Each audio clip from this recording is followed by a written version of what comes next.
This is the Anchorage Port Commission meeting, and it is being recorded. Ron? Good afternoon, everyone.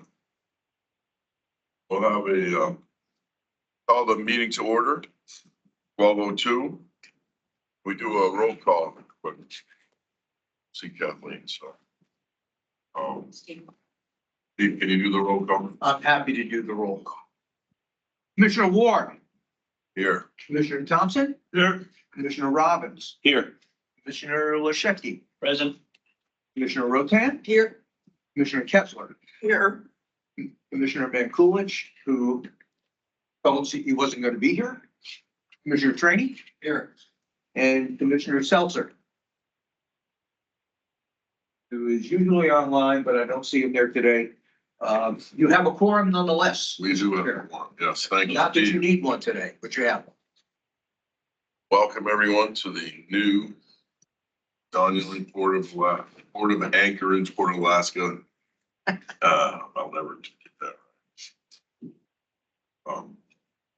What, administration building? What's the Yeah. title? Administration building. Yes, sir. What a lovely facility it is. It is wonderful. Really is. Yeah. Next to the ground parking down there. Very impressive. Very nice. And there's a beautiful cruise ship on. I know. That's really awesome. So we stand for the Pledge of Allegiance.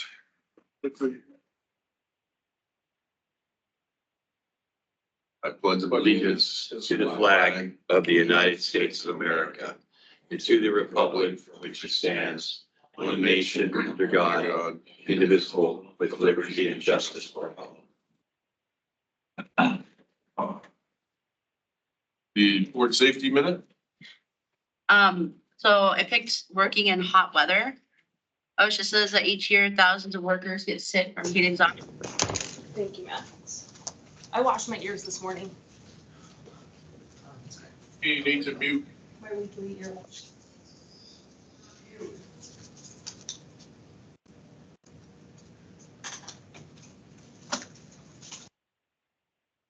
Tim got it. Good to understand. Some people have even died from heat exhaustion or heat stroke. You're at risk if you work in hot and humid conditions, do heavy physical labor, and don't drink enough water. The risk is greater for workers who are not used to working in the heat also. There are ways to protect yourself. Some of the signs that come with heat exhaustion are weakness and wet skin, headaches, dizziness or fainting, nausea or vomiting, and then signs of heat stroke are confusion or fainting. You may stop sweating, dry, hot skin, convulsions or seizures.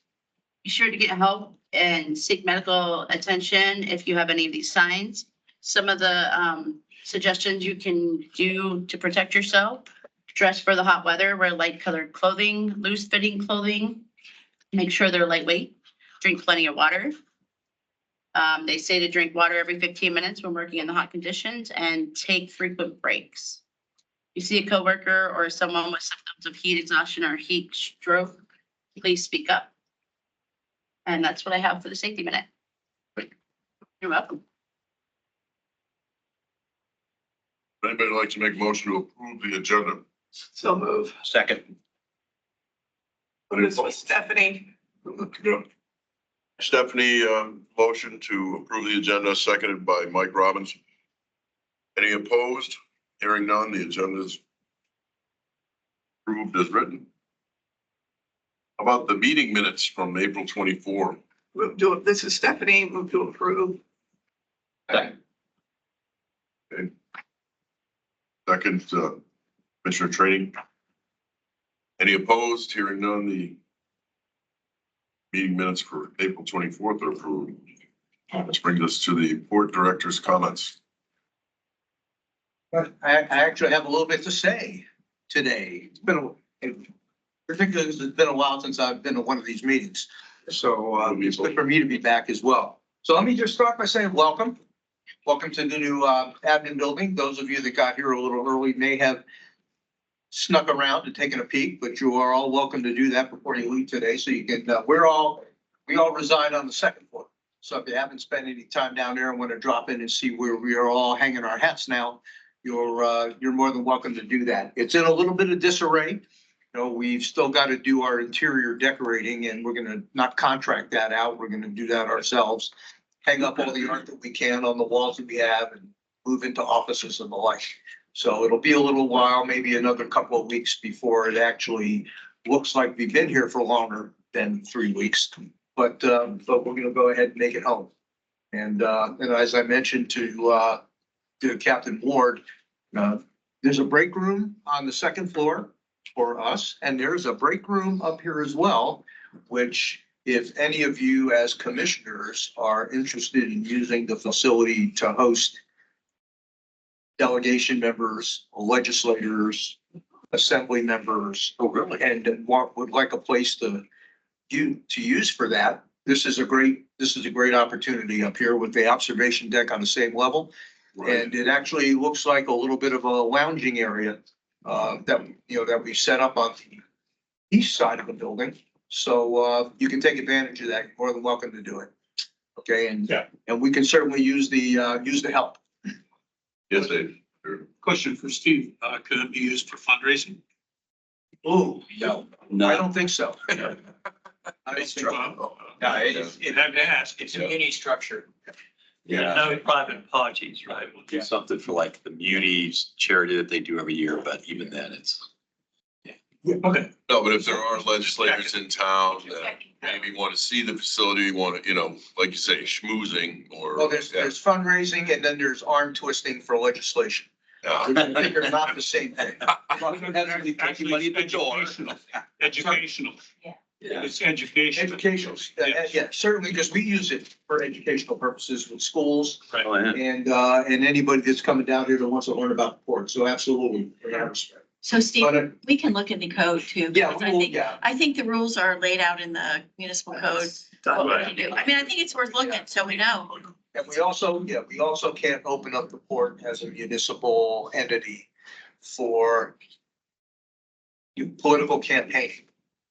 The port can't be the backdrop for anybody who's running for office, with the exception of people that are already in office. I think that's the, I They think come that's. down for like a port stuff, Yeah, you could have a Yeah. board. ribbon cutting. Yeah, welcoming, which is different, Yeah, which is different. A photo op. yeah. Yes. Right. Okay. So I just wanted to, make that offer for you guys. If you're hosting something that is a, support the port kind of thing, then, we're happy to let you. If we need ice. And if you need ice, oh God, if you need ice. Has the Yeah. board commission ever done anything like that? I mean, have we ever had like have we ever held like a legislative open house for the Anchorage Not in my time delegation here. No. here? I've never seen Or it. have we ever done anything like that? No. We certainly could, yeah. It's just, board commission, maybe we should do that. This is a prime reason right here. We have a They brand all new like to come building. see the new building. Yeah. And, before they go back in session, we should work on, once the new mayor comes in and has her legislative agenda, it just gives another way for us to touch those people and make friends with them, Well, maybe as she's coming in, it would be a good time to do that and just sort of open communications. Just let her know, we're interested, we're here. Actually, with the whole, Team. thank you, that was the whole staff, the Yeah. whole team, I think that would be great. That'd be, that's a really good idea. Yeah, that'd be like welcome home for Bill Halsey. Yeah, exactly. I Yeah. mean, at least they've chosen him, so that's good. Yeah. Continuity. Yeah, he has some, collective memory. Right. Well, that was Do great. that So also. put that on Steve's list. That's that's one of my homework assignments. Yes. Your comments. Yes. Totally open to homework assignments. I'll be happy Because- to work with you on that. When does Suzanne France, Next Monday. Next July. Monday. On Monday. Next Monday. probably be better to wait a while, Give it half an hour. right? We can do it on. Towards that end, we've all making note of the fact that the administration is going to change on July the 1st. Those of us that are appointed positions, in appointed positions, always run the risk of being thanked for our service and shown the door every time the mayor changes. But John and I and Jim, who are the three appointed positions on the port staff, we're all notified this week that we're going to stick around. Congratulations. Yeah. Glad to hear that. Perhaps that's bad news for a chosen few, but I think it's good news for us. And the place could use the continuity, so we're happy about that. Let's see, what else we got here? No new news on the Marriott settlement. I thought I would throw that out there before anybody asked the question, because you guys traditionally always ask that question before this meeting ends. We're still waiting for the 3-judge panel that is the Court of Appeals to render their ruling on on all the evidence that they have, and they've heard the oral arguments. So we're just still in standby on that. And believe me, as soon as we hear, you can bet, the world will spread pretty goddamn fast. And my husband, who's a lawyer, always asks me after every meeting. Then he asks Steve at the community council meetings that He does, yeah. he does, It is, yeah, it's like, March the 4th, I think, was the date for the oral arguments. yeah. So it doesn't happen nearly as fast as it happens on hot bench. So I think I think a little bit of patience is called for as we try to pull this off. Other thing I wanted to mention to you guys is remember or recall that we had a lot of leftover sheet pile from the old intermodal expansion project that we've been sitting on for what is now 14 years. And it's new, right? It And hasn't even been used. it looks like new because it was all galvanized. And for the longest time, the guidance was do nothing with it, because you could screw up your settlement. Right. Because it was purchased as part of the old intermodal expansion project. We got approval from the attorneys to get rid of it. So we reached out to Alaska Premier Auctions this morning, and they're gonna come down on Monday and take a look at it. We'll give them an inventory. So we hope to see all that sheet pile gone off the north end in short order. And there'll be an auction fee that we'll have to pay. The city will take their rate off of it. Forget how much that is, and then the rest of it we can put in our fund balance. So Who would buy it? It'll make great, a lot of people. You'd be surprised, yeah. Would make great what? That's what, yeah. Yeah. we have been, So it's. Retaining walls, I'd like to have about 300 feet of it in the front of my bluff in Homer, because there's a lot of places in Alaska Okay. that's slough. we've been putting off, the phone's been ringing. The phone's been ringing for 10 years. Yeah. And the emails have been coming in for 10 years. When are you gonna sell it? When are you gonna sell it? When are you gonna sell it? Now we're gonna sell it. And, Any idea on the value of them? well, I think it'll be whatever someone will pay. that's all we care We about don't right know. now. Yeah. Yeah. As long as you don't pay the haul in a way. Someone's mind would pick up on that. This is like. We don't want to limit our possibilities, I It's would like a say. garage sale. An Adam, good talk. You put $5 on it, somebody offers you 85 cents, take it. Just to get it gone. We're kind of there. This isn't, let's make a deal. This is, Well, it's not gonna pay off. you're gonna haul it off. Bill. Yeah. That's- There's people that want it though, right? So I think that, Oh, construction outfits, yeah, that's, right, so we don't really know what the value, we Be nice know to what we have. paid for it, which was about $72 a linear foot. wow. So it was significant, the cost and Seems the like a program lot of was, money. yeah, it was, yeah. Steel's gone up. Might be significant. Right, I bet you're getting close to that now. yeah. Oh, probably more. And what are they, 75 feet long? Never been used. 72, 45, 41, depends on, there's various lengths. Yeah, I'll bet you. Yeah, so it'll be. Nothing has gone down in the last. It'll be an interesting experience to see that happen. And we'll be surprised to see how much real estate we pick up out there when all this isn't occupying the space anymore. It'll be kind of cool. Item last for me, well, actually two more. Give you an update on because we talked about this the last time I was at one of these meetings, was the Ship Creek boat launch. So Your where we favorite. are on that is, the port was asked for one more year to dredge the facility and get it as open as we safely could while the municipality figures out where the right place to put it for the long haul is going to be. I think everybody's finally acknowledged making it the responsibility of the port, particularly financing the repairs and maintenance of the place through user fees, and the users here get absolutely no benefit out of it, is not a good idea. But what they haven't figured out yet is what's the right way to do it. So while they're still chewing on that and getting a lot of help from some of the boat launch users, I might add, we were asked to go ahead and do it one more time. So that's all in the rearview mirror. And, there's still a little bit of work that folks are asking us to take a look at, and we're slowly but surely trying to figure out what the right way to do that is at the lowest cost. So we're doing that for the remainder of the season, but we will pull the floats out and button it up this fall and walk away. That is sort of the handshake agreement that we have with the assembly for how to get through one more season of this while they put their heads together and figure out what the right answer is for the long haul. So I just wanted to give you guys an update on that. Question about that. Yes, ma'am.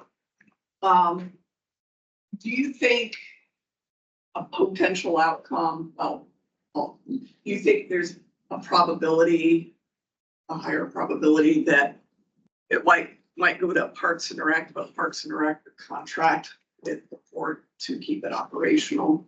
So use the port services in expertise there, but fund it outside of the port. That's not come up. Oh, I am stunned. Okay, because the expertise is here. The expertise is here. No one else has that expertise. I mean, if I were doing it, that's what I would do. I Nobody else in the think. community does. Yeah. Well, and not that wouldn't be a suggestion that might come up that we'd be asked to entertain. So it hasn't come up yet. Yeah, no, I would, if I were in their shoes, I'd be asking that. But anyway, sorry. So, Steve,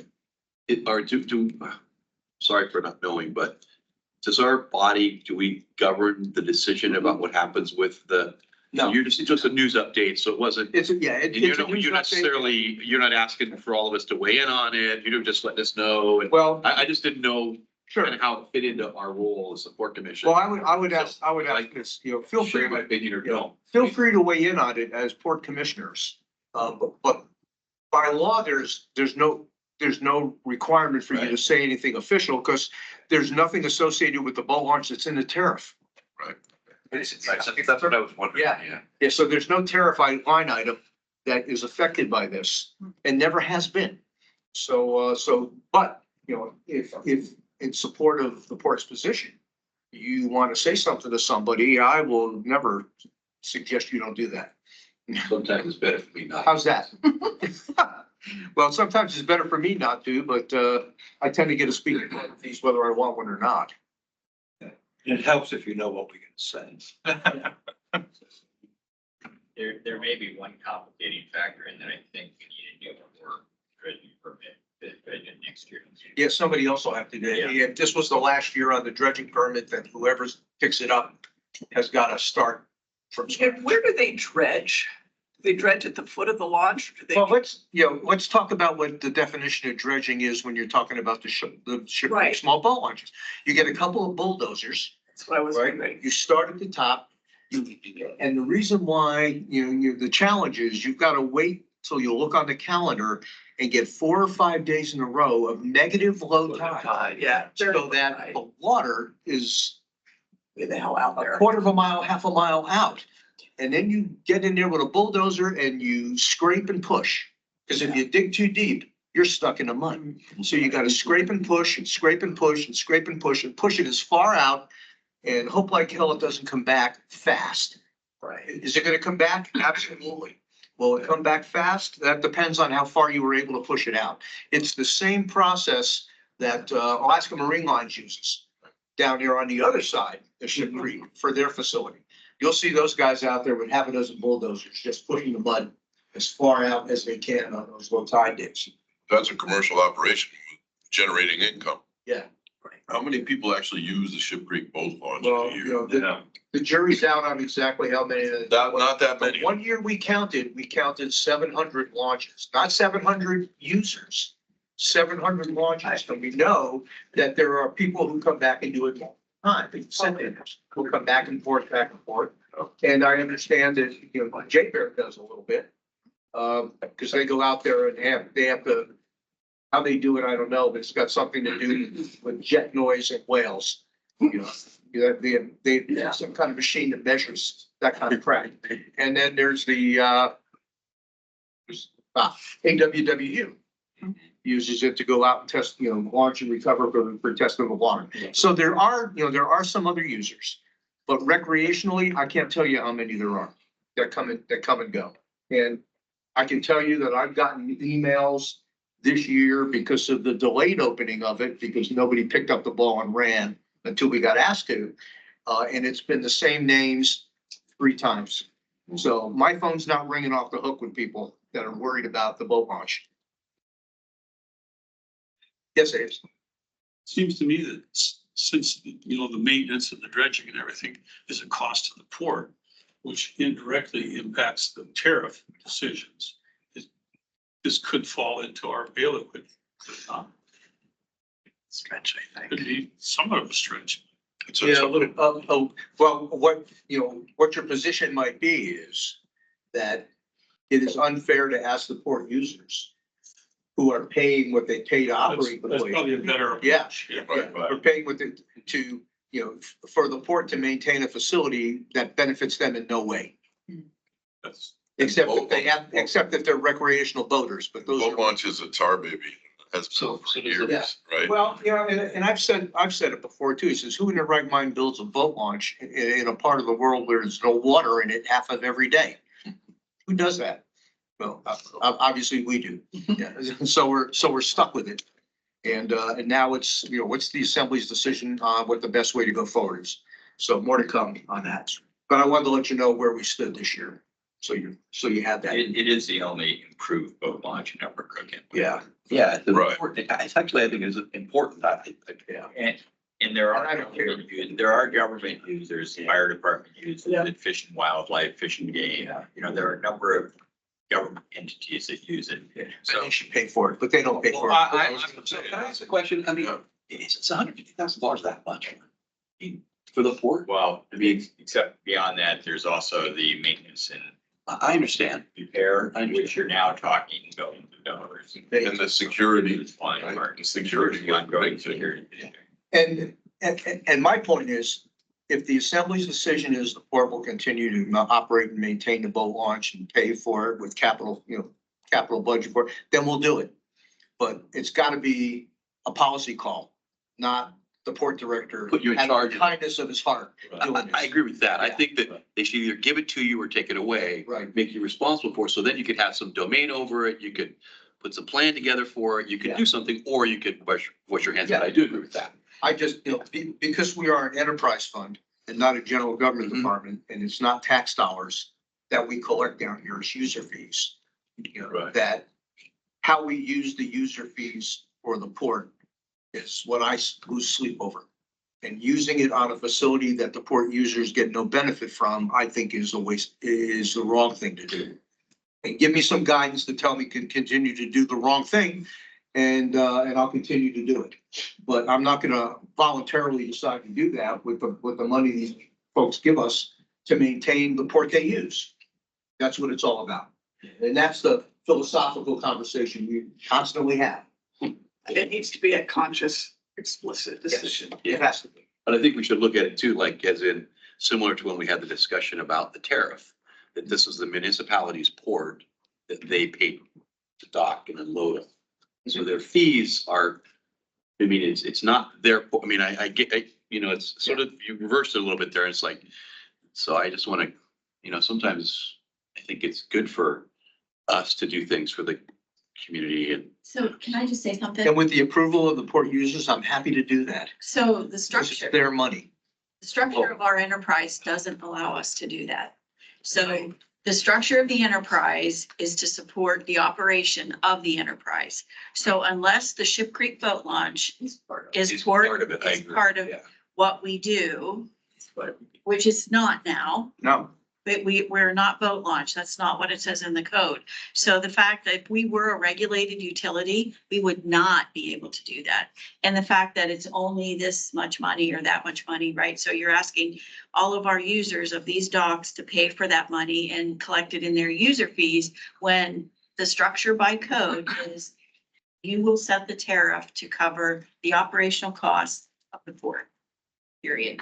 So That's what we do. that's what the structure of the enterprise is. Right. So the enterprise itself could potentially, because we have the expertise, we could do that. But whoever ends up with it after they sign the lease with the railroad and the like, they would need to pay for Do it. funds to do it. So it would be done with an IGC cost, right? So like Parks and Rec would transfer an IGC amount of money to the port and we would take care of it. But that would be to cover the cost. So that would be like them paying their part, You not. could also just decide to assign it, or make it under the board. They could also say that this Then is we part of the would have to mission. change our. Then the code have to change. Yeah, they have to be, they Right. could do that. You'd have to change, you'd have to make some, You would have to make a tariff. yeah. You'd have to change your enterprise. Structure. Structures to do Right, that. and what the tariff covers, because right now we don't have a user fee launch in the tariff. That's right. We give it to the state, and when the state DNR runs the launch from the state. Good point. We could do that.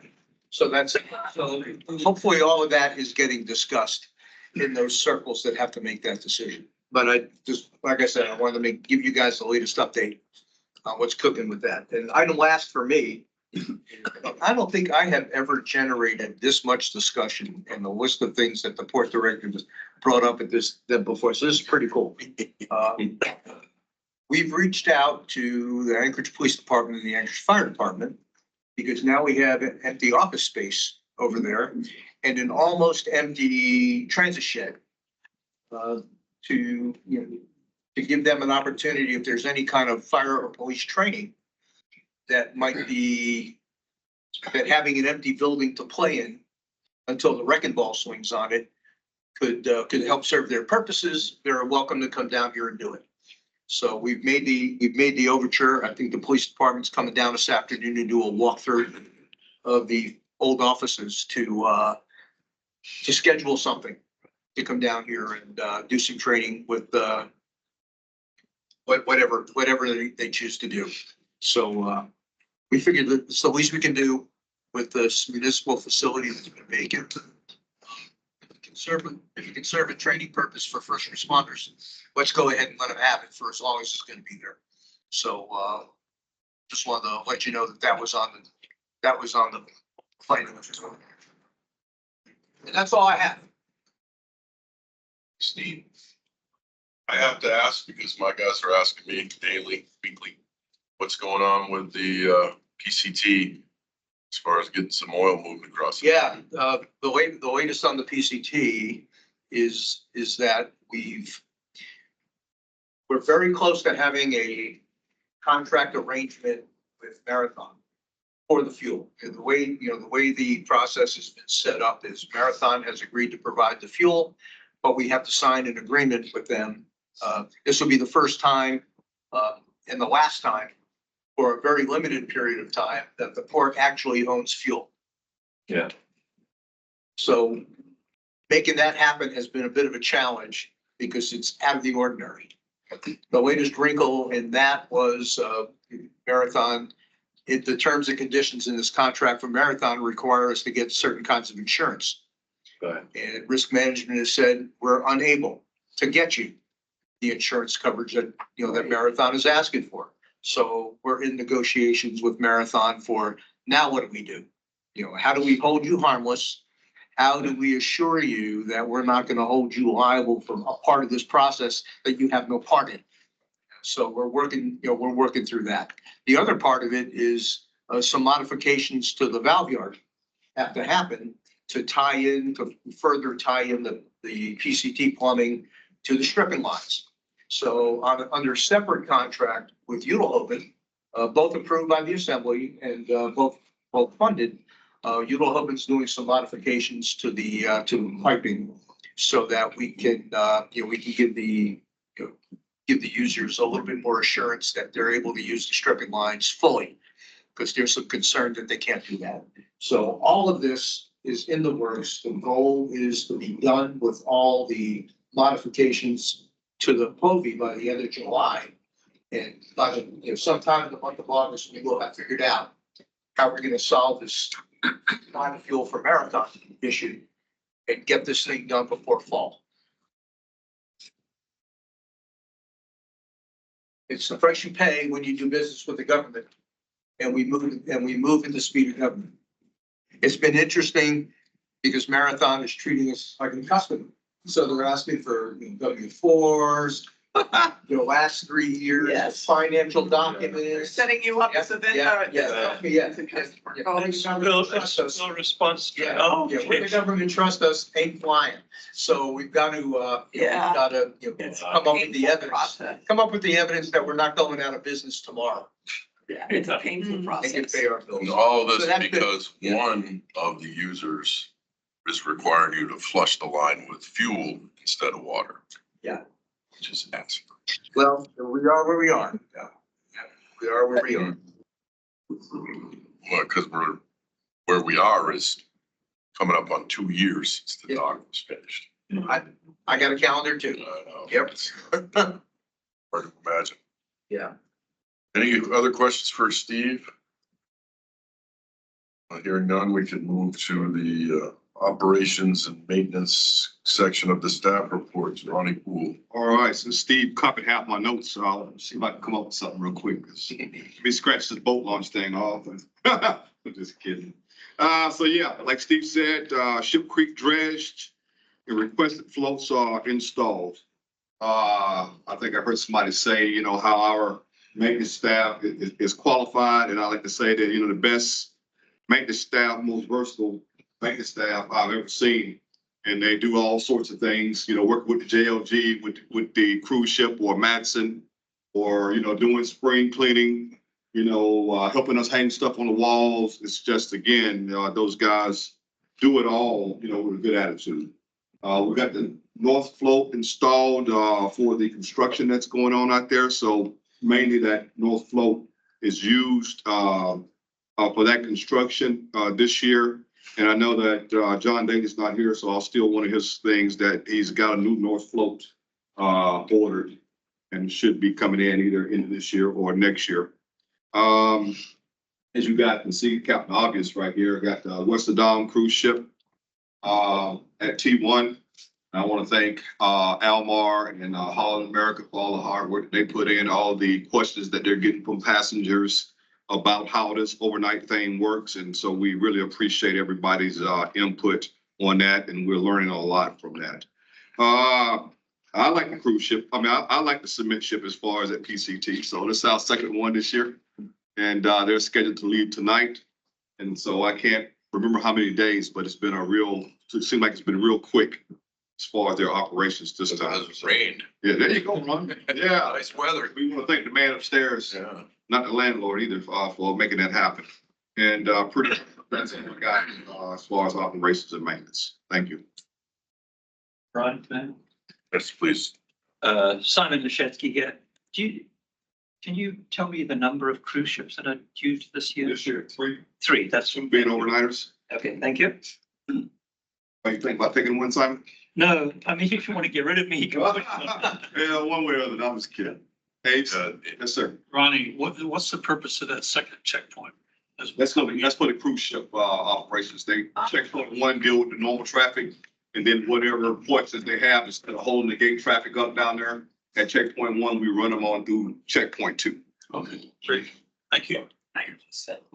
Yeah, it's kind of a portable thing. Yeah, I thought that. Yeah. This is the send the port commissions in the screen. Mhm. I'm just kidding, just kidding. Anything else for Ronnie? I did want to say, I noticed that entering the new glamorous digs that there's a card reader for the doors here. It's going to get to some stage where we're going to have a card to get into the building. I think you already got one, right? You already got your proxy My card. proxy card would get me into the building. Or Jim's doing upgrades. He'll probably talk about that later as far as the new TWIC card program that Jim has in the works right now. Yeah. Okay. And we have no engineer? We have no engineer, but I can give you an update on where we stand on hiring one. Okay. We took the opportunity to talk to the HR folks about a better way of organizing the engineering business down here at the port. Because the position that we currently have is, it's an AMEA position. And the requirements for it and the classification boundaries that we had on that position, didn't give us the opportunity to perhaps reach out for somebody at a higher salary with a little bit more experience and bring them on board. So, because AMEA, driven by the collective bargaining agreement, limited all of that. So, the gotten agreement from HR to do is to take the position that was the port engineer position that was AMEA and change it to be what we call an engineering technician.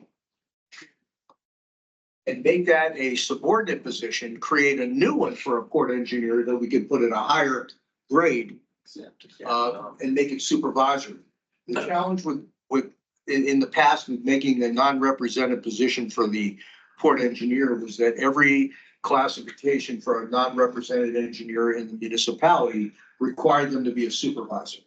And I've been reluctant to add staff. But now the circumstances are that, there's a lot of crap breaking. And there's a lot of need for adding a staff member on the engineering side. So, it was actually HR that said you ought to go this route.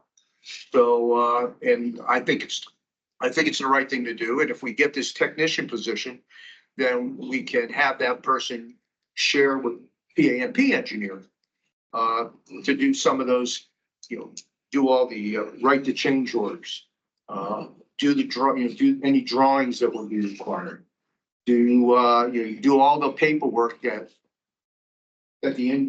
both engineers don't have the wherewithal to do or are too damn busy managing construction contracts or managing engineering services contracts to have the time to do themselves. So we'll add that extra position and probably wear that person out faster than they would otherwise. But it's sort of an engineering training role. So you don't have to set the grade too high, but there's a lot of learning to be had. So little by little. So both of those position descriptions have been written. We've given them to HR. HR has blessed them both. They're in the hands of O&D now to work with Cheryl to make sure we can make the budget for it. And if we can make the budget for it, we'll put them out for vacancy announcements and see where it goes. So Simon Leszewski, so basically that job could be one that you grow in, or she would grow into. Potentially. Yeah, potentially. Or it's gonna have a little bit of a revolving door. If we can find an engineer that likes to stick around, then then it becomes a training ground for a young engineer. Don't know yet. An interesting job. Yeah, but we'll keep we'll keep our minds open, how this might play out. New for us to do that. So that's the engineering report. Okay. And John's not available? John's not available, but in your packet, he wrote some stuff up and even gave you some pictures to look at.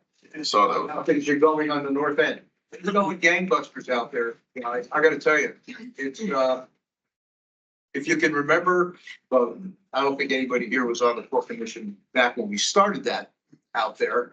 But it's in reverse now, looking like it looked when it all went in. And now they're starting to pull the face sheets out. So we're making some progress. I'm excited to see that.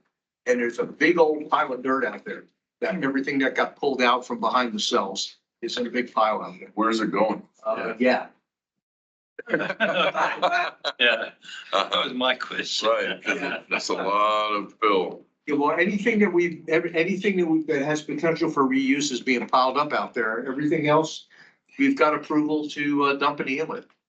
The Corps of Engineers, signed off on that. So it's just like dredge material. Where are we gonna dump? Yeah. Where are you gonna dump? In the same place we dump the dredge spoils.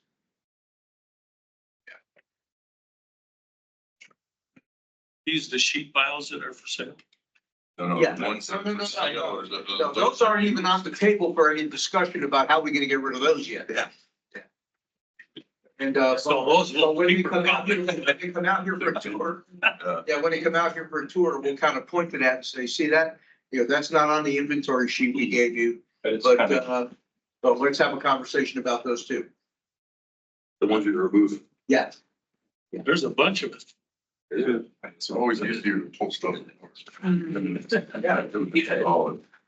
Okay, Nice pictures. and he's given us some other information on the matter.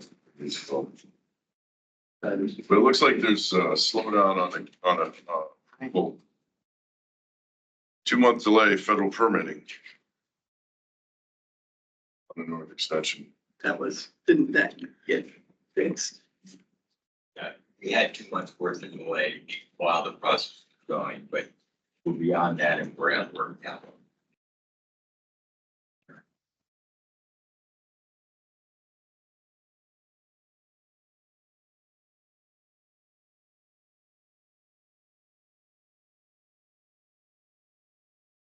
Any other questions about the information from John on the PAMP? Before we move on.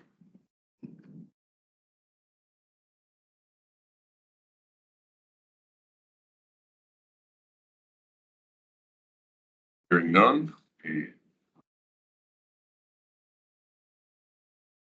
Our exciting finance portion of the meeting. Oh, come on. Oh, I love it.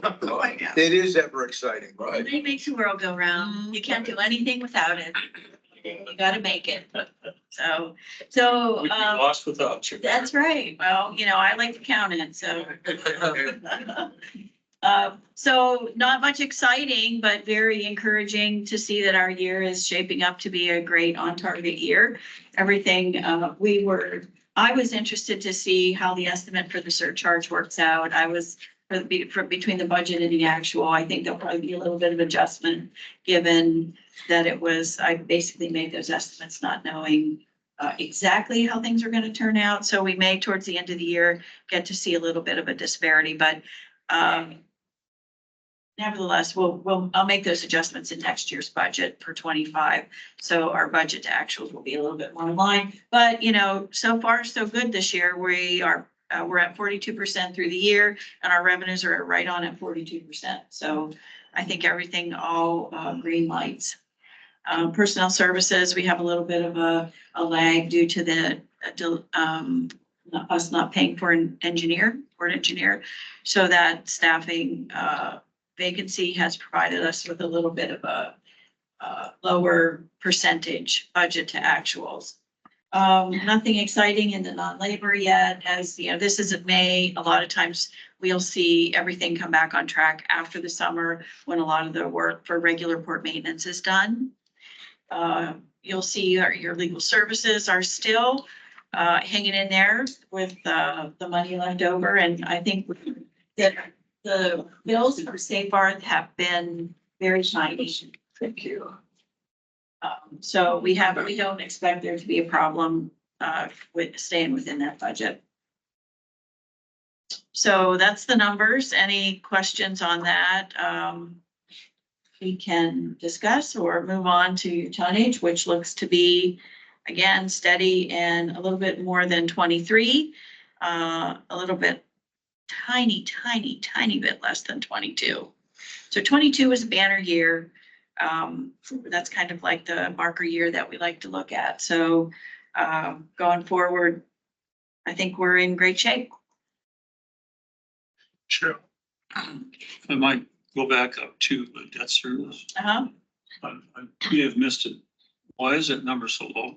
So your principal payments for the debt that we've issued, which are the bonds, is not due till June.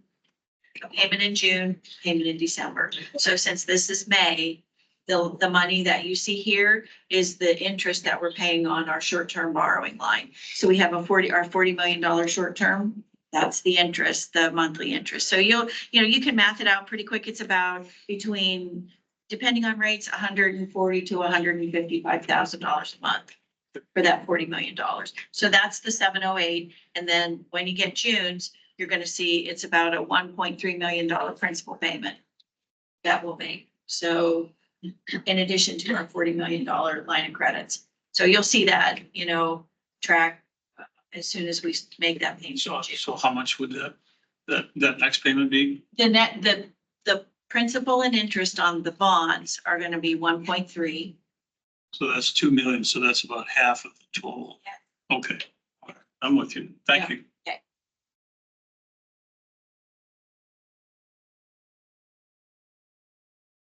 That's it for me. That was exciting. Yeah, We don't anticipate this net income staying in the red. so that net income includes depreciation, which is a non-cash item, right? So the net income, if you add your depreciation back in, because, depreciation is what it is. The actual green dollars are the 3.9. Ideally, as you adjust your rates, you would have your rates cover depreciation. So your net income would not see a decline.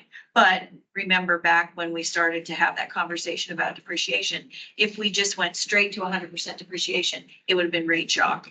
Everybody would have just had Right. huge issues. So this is a gradual increase to covering all your depreciation as well. Which, it's not tiny. Depreciation is huge, right? It's the biggest number on that. It is, Column, actually. right? And so does anyone know the answers to why that went up? It's the Jeopardy clock. The what? The Jeopardy clock is Jeopardy clock. saying, yeah, so I'll give you a few minutes to think about it. No idea. So this year, so our depreciation forever and a day was $6.7 million. So the PCT was capitalized in 2022 with its first year of depreciation in 2023. So that additional depreciation is the PCT annual depreciation.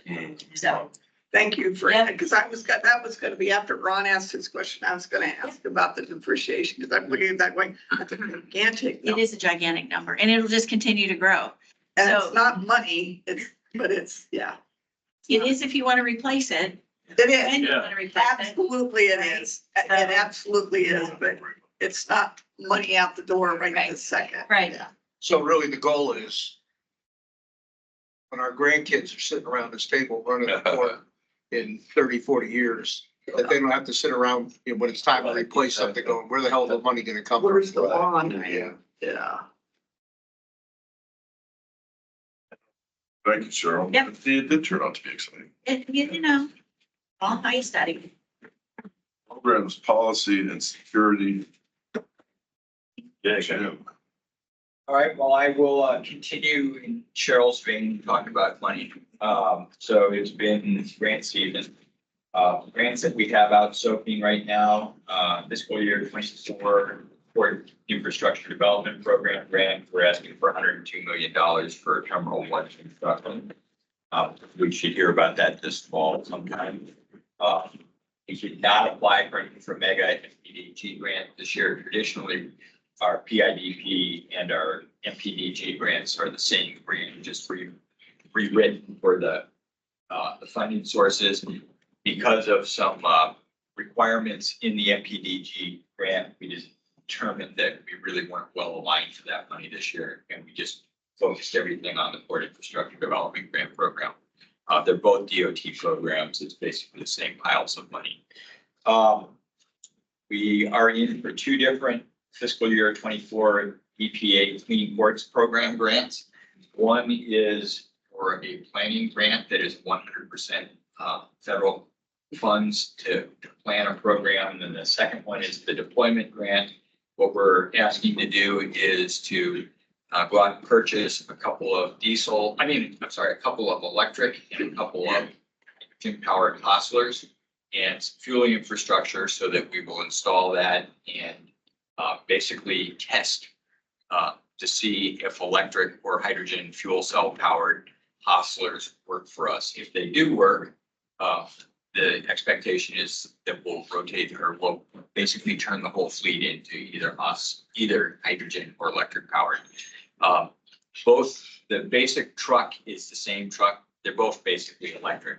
The difference is one uses a battery, one uses a hydrogen fuel cell as its power source. The benefit of the hydrogen fuel source is the belief is it's probably a little better in the cold. More importantly, you can fuel it up at about the same time that you can fuel a diesel truck. So it works with our load cycle or use cycle. The problem with electric is it's a 6-hour charging time typically. And because of the way our duty cycle on the trucks basically goes for 24 hours on Sunday, they sit around Monday, they go for 24 hours on a Tuesday, and they sit around the rest of the week. That duty cycle really needs some fast fueling so that you don't have to have a whole bunch of extra trucks that aren't being used. We just got our fiscal year 24 port security grant program application in this week. We're actually asking for 5 different projects. The main project is to replace our screening facility. As we're doing our other track J work, it needs to be moved. It is at the end of its life. It doesn't seem like a good idea to take a facility that's about to fall down anyway and then pay to move it just so that you can knock it down a year or so later and replace it. So we're going to try to replace that. We're trying to do some fence and gate upgrades at the top of, and also a TV camera at the top of Bluff Road where just because of age and Red Gate's pretty old.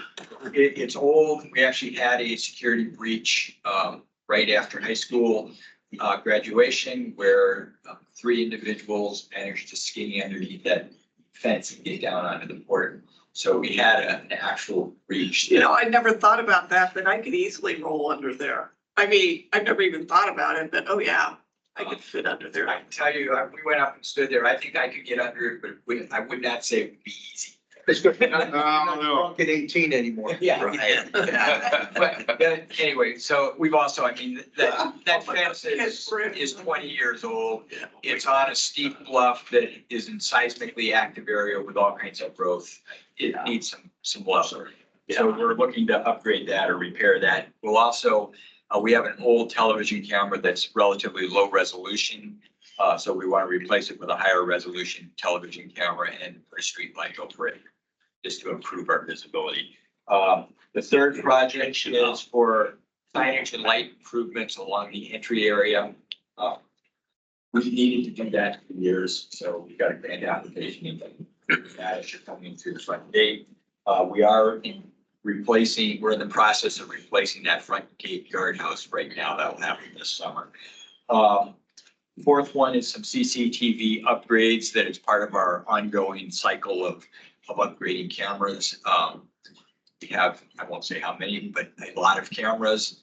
And every year we try to replace somewhere between 5 and 10 of them just because they age out. And then the final project that we're looking for is an expansion of the security center. That project was built back after 9/11. The port has grown, needs some more space, and we're looking to add some room to let us have an actual training facility there and be able to turn the building into an emergency operations center in the event this building goes out of use for seismic or whatever the reason might be. But that's our port security grant. We're moving forward with that. We also just got in our fiscal year 24 DCIP grant. That's the Defense Community Infrastructure Program. So right now, I'll talk about it in just a second. We're in the process of turning the port into a microgrid with a 5 megawatt battery. The grant that we just turned in earlier this month is basically to expand that battery up to a 40 megawatt battery. That will pair with another project that we're looking to do where we want to move a generator that Chugach Electric owns that's down in the tsunami inundation area down by the Ship Creek Power Plant. We want to move it up onto the hill so that they can have black start capability even if there's a tsunami that takes out the power plant. But that it would also serve as a backup generator for us in the event we have to island. So that the same generator could do both duties, but by putting it up on the government hill side, it would be above the tsunami inundation line. Frankly, be down below the bluff, completely out of sight. It's a nice secure position inside of our security fence, so. Is it in the draw, Yeah, basically the idea is it would be right in the same vicinity as the substation now that everybody goes, what substation? right? So it would be right adjacent to existing equipment. So, is all this part of the J-Bear joint? Yes, it is. So with the port security, or with our port power plant program, what we've done is we've looked at our power system and say, hey, it's old and decrepit and needs a lot of work.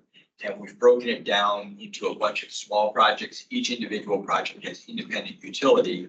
But when they add up, they all work together to give us greater and greater utility. So for instance, one of our next programs, along with bringing the generator on, is going to be build what's called an interconnect. Think of it as a giant plug right on the fence line. J-Bear is still planning its microgrid. It doesn't have its firm plan yet. They know they're building one, but they know they want to interconnect with us. They don't know exactly how or where or when yet. So basically what the idea is in our next round of electrical work, we'll put the plug right on the fence. And that way J-Bear can come in and plug into it when they're ready. So we'll set it up so we're ready to interconnect with them, but we won't be there yet. So if they decide that they can't or won't join in, we still have that We will capability. still be fully functional. And frankly, part of it's a grant writing tactic. So the Defense Community Infrastructure Program grants are the one Department of Defense grant where the money can be spent off of a base. But the money has to benefit the base. So at some point, if we say part of our grant is, hey, we're putting this plug in that you get to plug the base into to get power in the event of an outage, that's a significant benefit for the base. Right. And it's going to make our project more attractive. Thank you. So that's where we are with defense community infrastructure. Related to that, there is another grant slash potential cash outlay from the same organization that does the defense community infrastructure program, where it could be up to $25 million for some sort of power related system. We put in for that basically for additional battery. The thinking being we can build a battery on the port. It will help level out our loads, reduce our power costs, make our resiliency greater. We will contract with Chugach Electric. They will run and operate and maintain the battery for us because none of us know anything about batteries. And then Chugach can basically, as part of the lease agreement, we work with Chugach, they can use the battery to provide grid services for this area of the rail belt grid. And the grid service they're most interested in, as they're bringing more renewables into the system, they need to be able to follow the generation. Yes, You know, if the wind's blowing, they gotta be producing more power than we're using at a moment to charge up the battery. Okay, now the wind has stopped and we're using more power. You drain down the battery. They would use our battery under a lease agreement to help manage their grid services, improve the power quality in our area, while we're also using it to do things like level the loads from the train lifts or the fuel pumps. So it will have benefits for the port users in the event of an islanding situation. Will give us significantly more operational capacity. Even if the grid is down, we'll be able to keep up and running.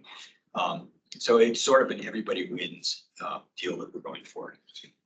Jim, quick question. This is a dumb question. I was thinking about this the other day.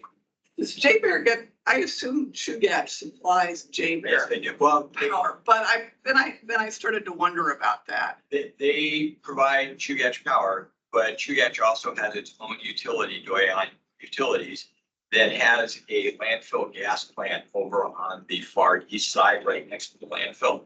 So they are providing some of their own power, but Chugach provides the bulk of the power used at J-Bear. Yeah, I was wondering about that because I also sit on the board of Providence and believe Providence is Chugach's largest user, largest customer. But then I thought, well, what about J-Bear? And I thought, because certainly J-Bear is bigger. Yeah, they've got, sorry, I don't remember the size. They've got, I think it's 5 or 6 generators over at their landfill plant that are using gas produced from the landfill. Methane. Yeah, it's methane from the Yeah. landfill that is piped over onto J Bear, and it's literally just inside the fence because for Okay. various statutory reasons, they wanted. That's handy to know. Yes, sorry. Jim Simon Leshetsky here. How much space is 40 megawatt battery going to take up? Do you know? Yeah, I think we're about roughly 20 foot containers. 20 foot, okay, all right. I'm sorry, yeah. Yeah, I okay. think I said. 20-foot container. Yeah. 100 feet. Yeah, so, right now, if we were to build 40 megawatts, we're doing the stability testing right now, but for instance, that flat area that, again, is immediately adjacent to the existing substation, that has adequate space. We've already done the geotech drilling. We're waiting for the results any day now, to confirm that we can safely put it there, that it's seismically stable, yada, yada, yada. But again, we could fit the entire set of batteries and nobody would know about it other than that 40-foot bunny that's walking around beating the drum. No, I'm just curious, I mean, because it's a lot of power. Yeah, it's basically 40 megawatt hours. So basically that means a megawatt of power for 40 hours, or if you're at a port load when we're functional, we go up to about 6 megawatts. So we could get a typical ship day using while we're doing some fuel pumping and cement, we could get a day to a day and a half. Of full. Depending on how much man we get unloads, because some of the stuff we might say, hey, guys, don't pump the fuel right now. Right. But we could keep the operation going without any generation with the grid down. And someone will monitor all that here? Yeah, and that will be contracted, and I anticipate that's going to be you guys, Okay, all right. because you don't want me running your. Yeah. What's this question do? Yeah. One more thing, has there been any further discussion on the Third Avenue Native Hospital property? You're right. We have looked at it as a potential solar site. We've totally withdrawn from that. Now the discussion there is RV parks, and other things. And basically, the message we got was, the Assembly 95th is over. There are other things that keep us busy. All right, so we're out of that. Yeah, we never had a proposal for there. Right. We were more looking at it to go, is this something that could work? Okay. And when the message came down politically, no, that's not something that the Assembly was interested in doing. We said, okay, fine. That's fine, yeah. Okay, thank you. I've heard some people talk about our proposal. I said, no, sorry, we never had a proposal. We were merely looking at. What else? Okay, so we did find out about our congressionally directed spending request. We basically asked for an earmark that would have helped with our security building replacement, or rather our screening building replacement and the expansion for the security center, more or less the same request we built into our port security grant. And again, our strategy was, let's take 2 bites at the apple. This is really important projects, or these are important projects for us. See if we can't get it all one way, maybe we can get it through 2. We were denied on our earmark, so we did not get that. And then we have one more grant that's out there that we haven't quite put together yet. It's due at the end of August. We're talking to some other municipal departments. It's basically a fueling or charging for net zero carbon heavy vehicles. So by heavy vehicle, think hostlers, snowplow, buses, garbage trucks, heavy industrial vehicles. And what our idea is to partner up with several other municipal departments so that we can have multiple fueling structures around town, so that if, for instance, our hydrogen fueling station went down, we could run over to solid waste services or over to the bus barn or wherever else we partner. And we're in the early negotiations or discussions right now to see if there are other departments in the muni that would be interested in pursuing this money for us. And the notion would be, we would get the basic infrastructure in place. It's scalable infrastructure so that as our needs go up, you basically add Lego blocks to the stack to make the fueling infrastructure bigger.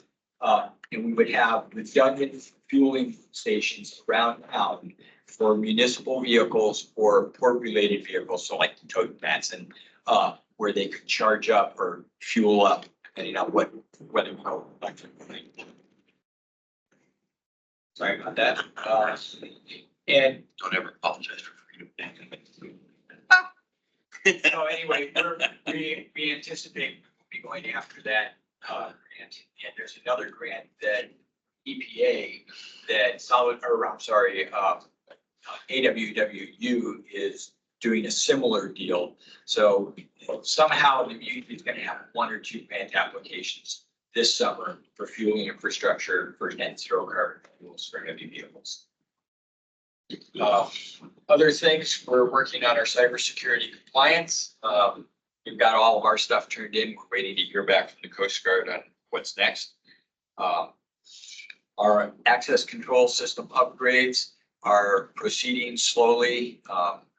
We'll say that it is stretching the muni IT department's resources to make that program move forward. We are getting there, though. We just heard from the TRIC office yesterday. We expect to have a TRIC center set up probably by the end of summer. We're going through the vetting process right now where they determine that we're a secure organization that you don't have to worry about us getting information to the Russians and the North Koreans, I guess. We've discussed, the microgrid battery project that we already have in place. We thought we were going to get it through the assembly yesterday. It did not happen again. So with any luck, we can get that contract approved at the next assembly meeting and actually get that project launched. And I believe that's about it, other than the fact that the Don Young Port of Alaska renaming happened. We got the new sign out. We see the swag. Still have some signs to go, but we're getting there. And that's my review. Thank you, Jim. Any questions for Jim? Dave? Jim, you mentioned cybersecurity. Is that the port's responsibility to develop their own plan, or is this a municipal-wide effort? How does that work? So you are asking a complicated question. Yeah. So basically, the answer is yes. Well, Yeah. thank So you. we have overlapping cybersecurity requirements. So the muni as a government entity has significant cyber security requirements it has to make. The port is a department of the municipality, so we fall under all of their stuff. On top of that, we are a maritime transportation facility that is regulated by the Coast Guard. So we fall under their cybersecurity that in some cases are higher, some cases are lower. Unis have to do. That particularly applies to our access control, CCTV, the various security related systems, but it also applies to our business systems, our email, all that. On top of that, we are also a facility that has 7 other users that are underneath the Coast Guard rules. Tote, Matson, Marathon, all these companies, they have to align with the Coast Guard rules. And on top of that, if you hadn't noticed, we have land transportation here, trucks, trains, pipelines that TSA covers, and they have their own set of cybersecurity rules.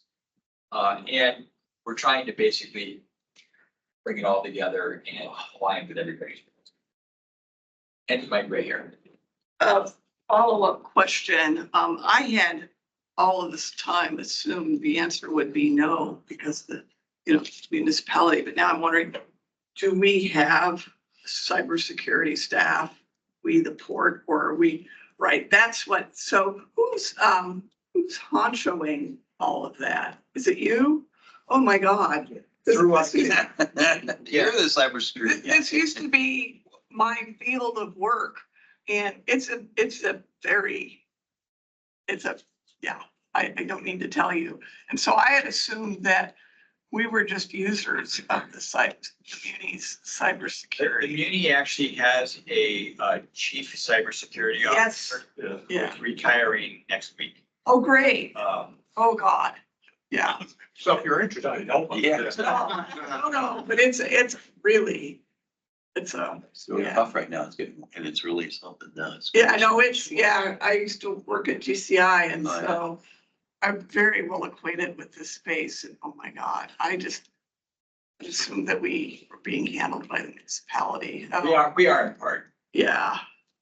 But More? Just Hey, Dave's down. follow up.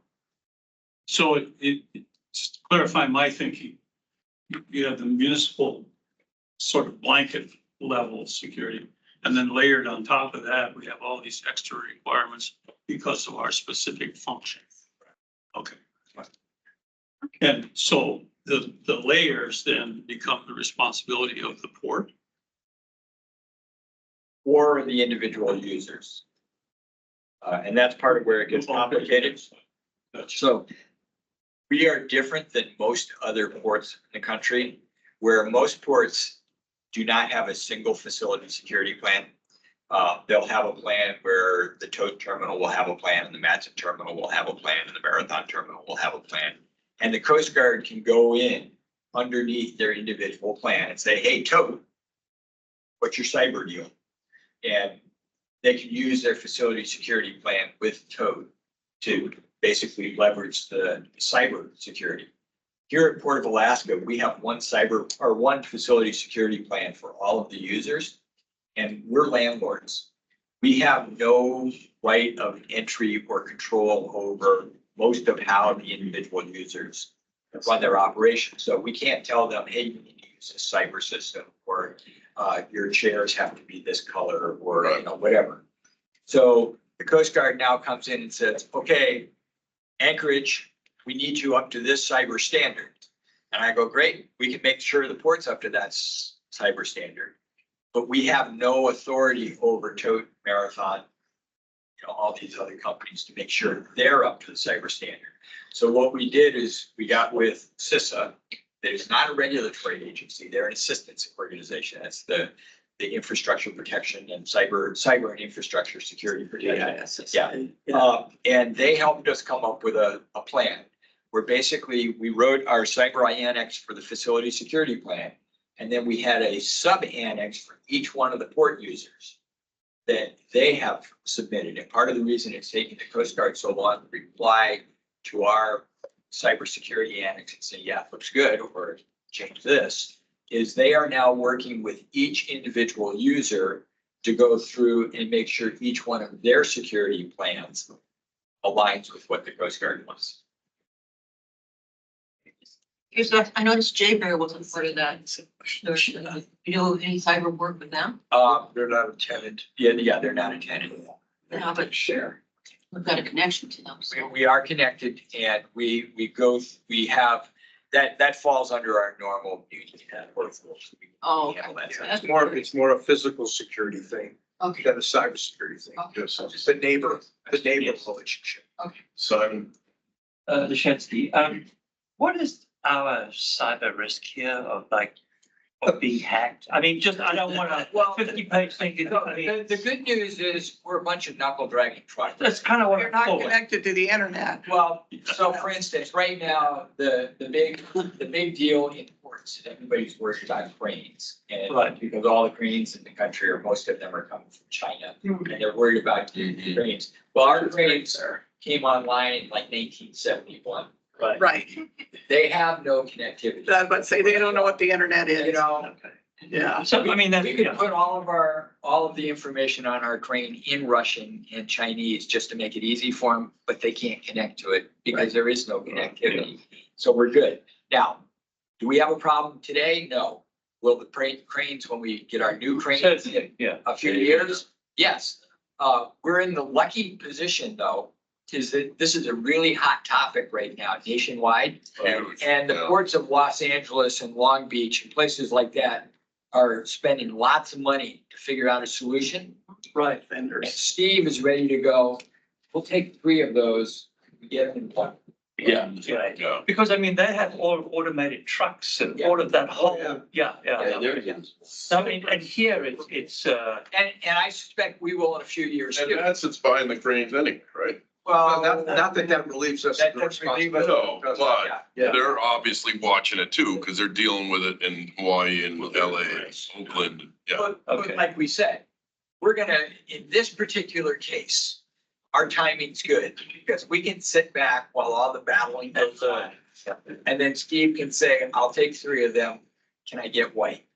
I would say there are other systems though that are probably vulnerable. Absolutely. The one that comes to my mind, just from, previous experience on that commission, is like our scheduling system, but stuff like that. Anything that we utilize that is on the internet.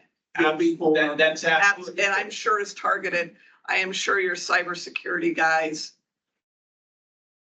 and are watching it. I'm sure your stuff gets pinged constantly. Yeah, absolutely. The good Yeah. news again, though, for instance, with our security, our scheduling software.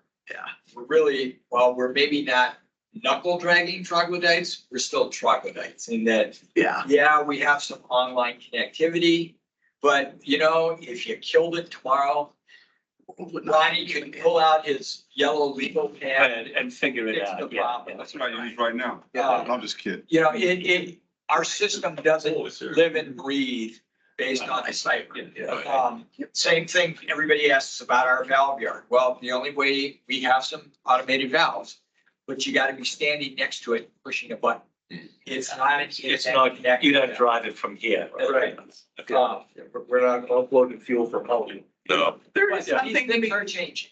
there is something to be said for being non-connected. Yes. behind the curve. And that's the frustrating argument that, Yes. is that we always get into is, Well, then let's look not at how operate. busy this place is. You can do it on a legal pad.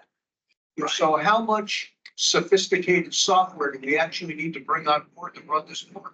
Oh, I know. And That's, so that's, I'm telling salesmen, no, thank you, every time they call or send me an email, asking to sell me the greatest whiz bang software to do something. We just don't have the business case here. We don't have ships anchored out waiting for their turn at the dock. Right. And we're not dealing with, with hundreds and hundreds of different users. It's a really, really manageable operation. And when you're the landlord, it's even easier to do that, because I really don't want to have any interest in what Matson is processing through their software or Tote or anybody else for that matter. can I ask one more question? Okay. I know that this question is standing between us. Oh, okay. Um, As we start to look at things to bring them online, I love the look you're giving me, Jim. As we start to look at systems that we will bring online that will be connected, are we going to have security consultants working with us, doing penetration? Doing all the sorts of testing? We're actually in the process right now, of working through a contract with Assisted to do exactly that. Right, okay, thank you. We've been delayed only because bringing our new access control and CCTV system online. Yeah. Has been delayed. Right, We basically said, let's not do the testing until we have the new system. on. Right, understood. Okay, that's what I wanted to make sure, is if we had I wouldn't hesitate to always bring a consultant in for everything, but, And with ship to shore cranes and bringing, we're not gonna have a choice. right, guys, because you're gonna want a security consultant operation that you trust and is good to be working with you. We met with Assisted again just. Good, last good, they're a good group.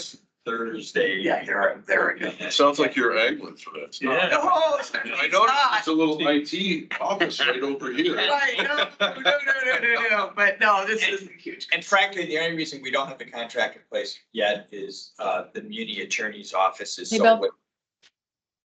Good, how are you doing? Stephanie's kind of like me. We're not looking Yeah, for. I do. At 2:30. So any other questions for Jim? Hearing none, we can move on to the old business, and it says none, but as I read through again the minutes from the last meeting, there's an item here which talks about the MARAD people coming to visit the port in April, and at the next meeting, they were supposed to tell us about the outcome of the meetings with the MARAD people that walked around the port. Well, if you want to call that old business, then I can. I'm just bringing it up because it wasn't addressed, so. Well, they did in fact come and spend the entire April, forget what day it was, with us. This was because of the fact that we couldn't start the NES 1 season 2 work, waiting for their NEPA, waiting for them to approve the NEPA for the project. And you take $1 per MARAD, it doesn't matter what the total cost of the project is, and it could be less than what the total cost is. You're beholden to them to give you the green light to continue on, so. And they don't particularly like They us. spent the day with us. They spent the day with us to not only understand what the lay of the land looked like and put eyes on the things we were talking about that they couldn't figure out what we were talking about. But they also spent the better part of the day sitting down with the folks from HDR who wrote our NEPA document for us, happy gladding it so that it would read the way they needed it to read so that they could approve them. So, and the promise that they made when they left was that the delay wasn't gonna be more than about another 10 days while they went back and sorted through all of this. And in fact, the delay wasn't more than another 10 days. And then we got the green light to go. So it was time well spent with them, albeit, about a month and a half, almost 2 months of delay all in. But it was time well spent. And we got the green light, and as I said, Manson's out there making huge inroads between Manson and Granite Construction. So, Oh, and you and I spoke about this at the dedication, but I wanted the rest of the commission to, since it was in the notes, get caught up. All right. See, correspondence none. New business none. Has anyone signed up for public comment? And since most of the public is not actually in the building with us, if anybody online would like to, looks like Casey Sullivan would like to say something. Yeah. Hey, good afternoon, commissioners. Hope everyone is doing great, enjoying this nice summer we're having. Hey, I just wanted to, I'd heard our name a couple times there at Marathon Petroleum, so I thought it was timely to chime in on a couple things. One was, of course, is the PCT fuel line discussion. And I just wanted to clarify a couple things. So first and foremost, the water versus jet fuel is a pretty important topic. It actually is required to use the appropriate fuel in the fuel line. It's API standard 1595, and it explicitly says you have to flush it with jet fuel, hold it in that line for 4 days, and then test it afterwards. So I just wanted to clarify that. I know we're not all jet fuel and fuel line experts. I'm not, but it is an industry standard, and it is one that was unanimous by all the port fuel users to go down this road to make sure that these lines were, the integrity of the lines were appropriate for fuel lines. Now, if you didn't have that, you risk the chance of actually ruining your batch of fuel and wasting potentially, hundreds of thousands of dollars. So I just wanted to clarify that for the record. It wasn't a one person just demanding this because they thought it was the thing to do. It's actually an industry standard. So with that, I do want to say, well, it's been a long process. We are getting near the finish line. And I did want to thank the port and Steve and everybody for kind of the patience on both ends. It turns out, we were going along pretty well. And I know the port, unfortunately, or the city rather, attorney passed away very untimely, and that was sad, and that caused its own delay. And then now we're in our own little final stages here, but we're getting there, and we want to thank the port for their work with us on that topic. I do want to publicly sort of acknowledge Ryan Peralt from our terminal, ODT terminal. as you kind of remember about the first part of how we were thinking about solving this fuel flush solution, we had many public bids that went to the assembly that were talking about bringing a barge in full of fuel and whatnot. It was going to take some time. It was going to be very expensive. And Ryan from our office actually came up with this novel solution to redo the piping that not only will sort of be more efficient, it's actually going to save the port millions of dollars in its final costs of bringing this fuel line into service. So it's a great story. I think it's a nice public private partnership that's happening right now. And again, using some of our ingenuity to help solve this problem for the final term. So anyway, I just wanted to put some of that on the record and thank the port for their efforts. And I feel like we're getting there, and we'll get the legal eagles to get, figure it out. But I feel good that we're going to get there this summer. So thank you, Mr. Chairman, and appreciate you letting me take the time there. Well, thank you for bringing that up. It's addressing that, because the last I heard, it was going to be pushed with diesel, and I should have realized that it had to do with, the spec for jet fuel, et cetera. But we appreciate your giving us the background and detail on that. Look forward to that happening so that we can get that one underway, get that dock in use. Anybody else online that has public comment? Looks like there's one chat lit up there, Jim. On the top, nobody has their hand up. There's a red dot on the chat. I don't know. I think that was Mr. Burt Mattingly kind of saying the same thing that I was saying. Saying it's not just one, it's all of us. Okay. Yeah. He just wanted to clarify. Thank you, sir. Jim? And I'll raise this for several people who have asked me, as they've come through. They were wondering if maybe the next Port Commission meeting could be an all live meeting, just so to give some of these folks a chance to come in and see the building. I've got no objection to that. We got plenty of space to sit people. Yeah. Yeah. Almost theater sound. And we had enough food today too. We did. Yeah. We don't want too many. Right, that's right. There's only so many cookies. No, it makes sense to show off the building a little more. We were just talking about that. That's a good idea. Yeah. Okay, no more public comments. The port director's closing comments. you guys were about as animated on any port director comments list I had ever seen before. So I appreciate that. And I've got no alibis, no reattacks to make on anything. So thank you all for the conversation, because it was time well spent. Thank you. And so let's go around the horn for the commissioners. Dave's. Yes, Mr. Chairman, I'd like to follow up on this reception idea for the mayor and other elected officials, not just municipal elected officials, state legislators. And I'd like to see that happen reasonably soon.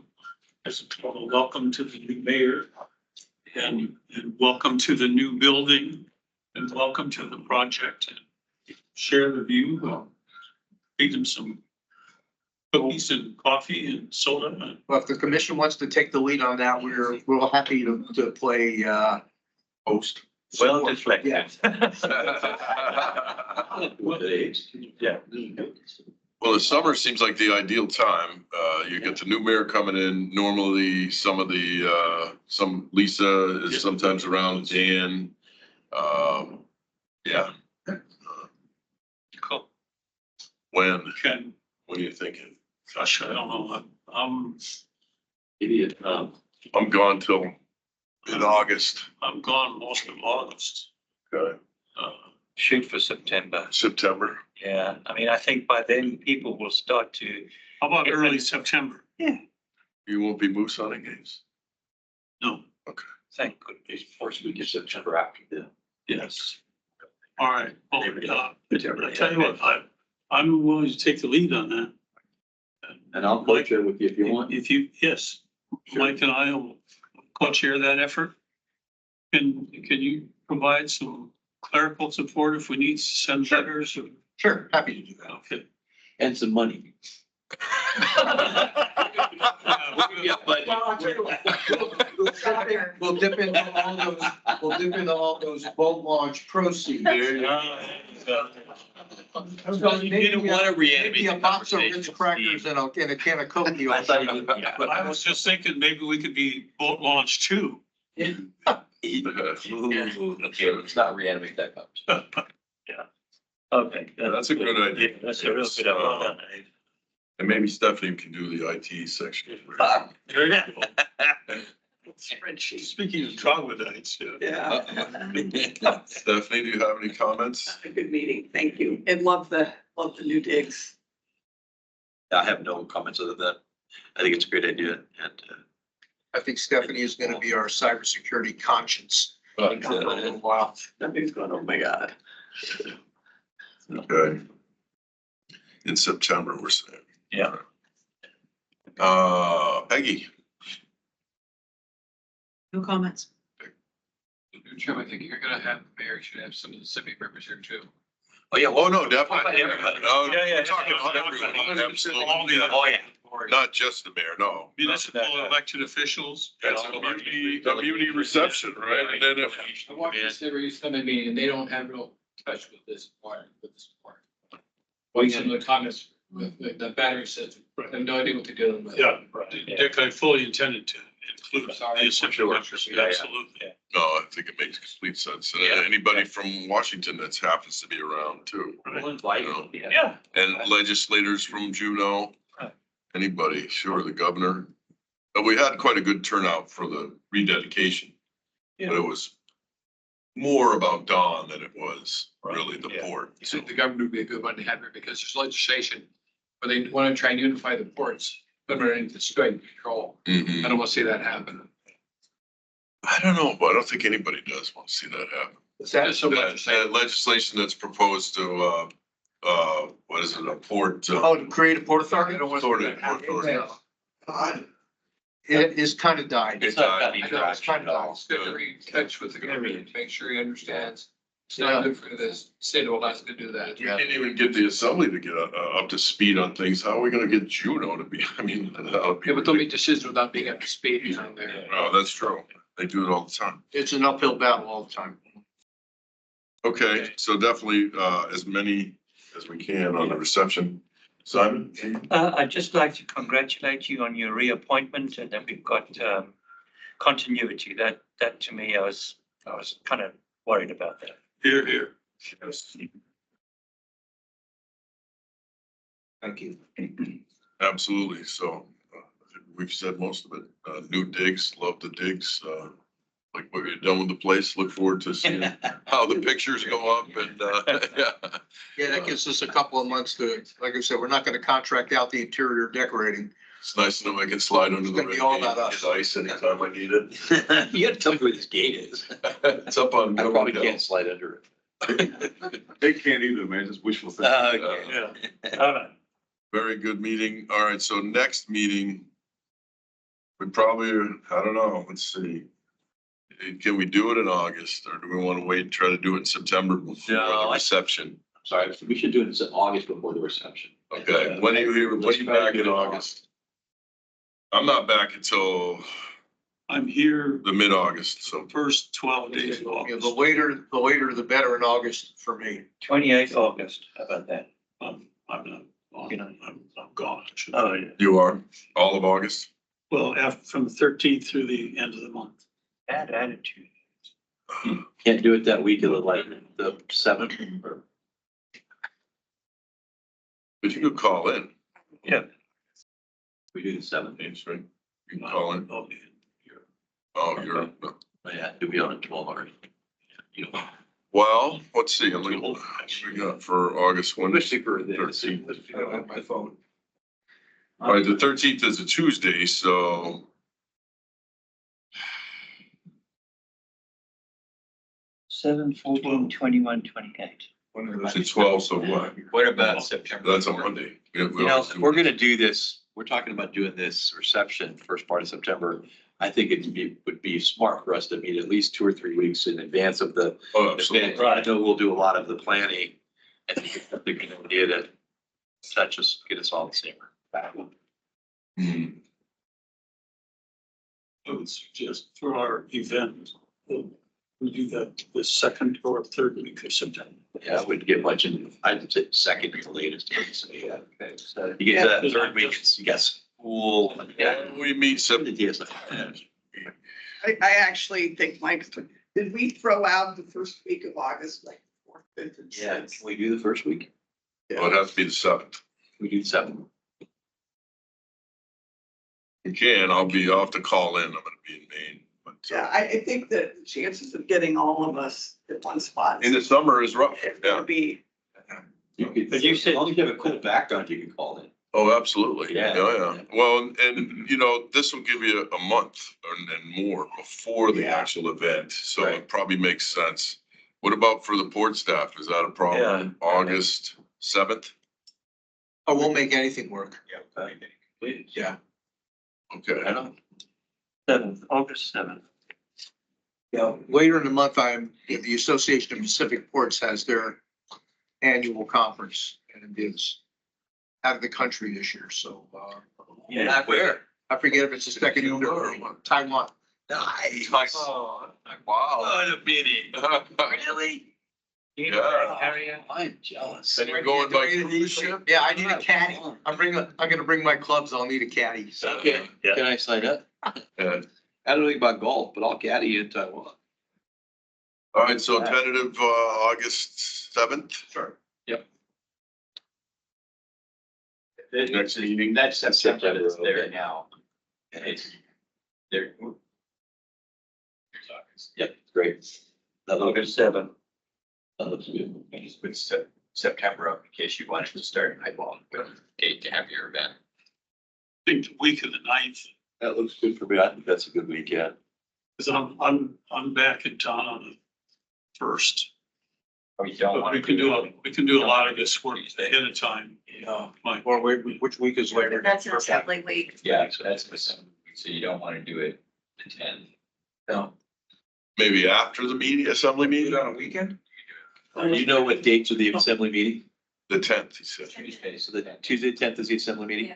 Oh, Second and okay. fourth. The weekend is tough for people. I don't Yeah. know. In September, we're starting to lose the weather. If we're gonna showcase this and be outside. Yeah, don't you? Yeah, I think. Absolutely. Speaking of, Doing it a if weekday. you need like a 3 o'clock or a 4 o'clock in the afternoon. Yeah. Sort of I thing. would suggest the 11th or 12th. Yeah, After the assembly meeting. yeah, Yeah. not a Friday, Friday. not a Thursday. I think the 11th or 12th, you'd have the best. Let's do the 11th. It's a Wednesday again, and we could even have a meeting before or, you know, Yeah. yeah. And, yeah, and by then, quite a bit of extra, quite a bit September of 11th. work on the north extension will be in the rear view mirror, so there'll actually be some. Well, not that there's nothing to see out there now. They have already started with the armor lock It's and just. moved enough of it out there so you can get an appreciation Yeah. for what the whole point of that was. Dave's just noticed that that's 9/11. Hmm. Oh, That's fine. It's okay. Yeah. It's okay with me. We're assuming that day 9/11 happened. Appropriate. So Oh, right, world doesn't end. right. So what are we calling it? We'll just take a moment. Port, we just won't have any plans. Don Young Port of Alaska reception? What's the name of this, Dave? I don't know, Well, you guys can work on it. Yeah, let us know, let us Send know. out, that should be I'm just gonna say reception, Yeah. open house. Except for the problem with open houses, somebody might actually think it is an open house and it's invitation only. But you We'll, guys, we'll leave it to you guys. Exactly. I'm thinking more like a Welcome. the mayor. reception. Oh, I like, It's like a I said it was a reception for the. Yes. For the mayor. Okay, Yeah. I like Yeah, it. we invite- with the name. Nobody can get their nose out of sound like that, right? I like that, you guys. That sound good? It's all about. All right. Is there any Make questions? Make anything work, you guys. Yeah, next meeting date, everything's good. Anything else before we adjourn? Too. Yes, I would accept a motion to I adjourn. move to adjourn. Second, third. Any opposed, hearing none? We are adjourned. Okay. Thank you. 1340. So, Oh, that's a record. Oh, it's pretty good.